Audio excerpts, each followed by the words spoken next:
We're going to talk about the rebound stroke. So now once you have your grip nice and comfortable, you basically want to think about dribbling a basketball. So you want to do that with the stick in your hand and feel the stick naturally wanting to come back from the rebound of it hitting the drum. So let's try this just one rebound stroke at a time and see what happens.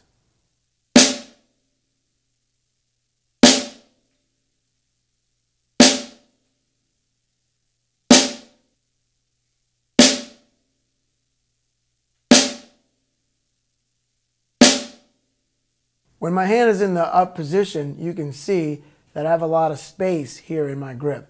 And I do this intentionally so that I have a nice loose grip so that I don't get any tension going on. When you take the stick out of your hand and you grip down like this, you can see and feel all this tension. So you don't want to do that on the stick either. You want to keep a nice, open, relaxed grip. Now we're going to play some consecutive rebound strokes, and you want to just think of dribbling the stick like you're dribbling a basketball. So you're going to just wrap your fingers around the stick, and it's going to try to dribble the stick basically on the head.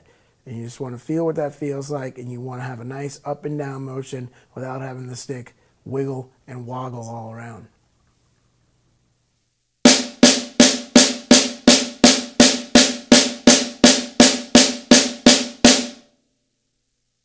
This is something that you want to do maybe in the mirror or videotape yourself so that you can look at yourself playing, make sure that you're actually relaxed when you're doing this and that you're not stiff-arming things and you're not tensing up too much.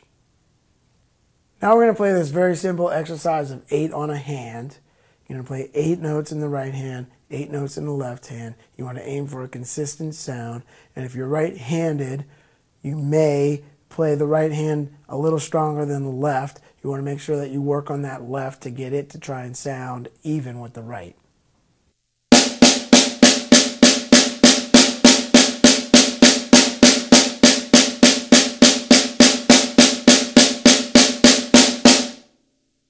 You want to play these along with the play-along tracks. You may also want to play along to the radio or play along to some of your favorite songs. The key is to make sure that you play with a consistent tempo, and you want to develop good habits time-wise.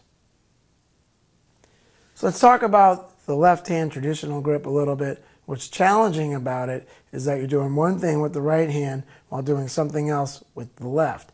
So you have this kind of rotating motion happening with the left, which some people say is sort of like turning a doorknob, but it's not quite like that. It's maybe a little bit like if somebody asks you how you're doing and you say, I'm doing all right.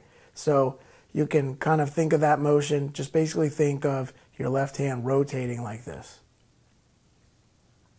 So when you put the stick in your hand, you basically have the same kind of rotating motion, but now you have the stick there, and you just want to remain rotating like this. You don't want to get too weird of an angle. You want to just make sure that your hand is still rotating.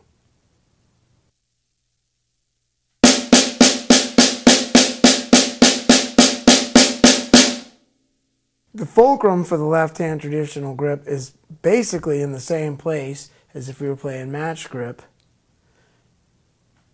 So you want to just experiment with that and find out where you're going to get the most optimal bounce. It's about 1/3 of the way down the stick. It's kind of on the Vic First stick, it's about where the flag is. So experiment with that. You may want to choke back or choke up a little bit depending on what feels good to you. But you want to make sure that you get the optimum rebound from the fulcrum that you choose to use on the stick.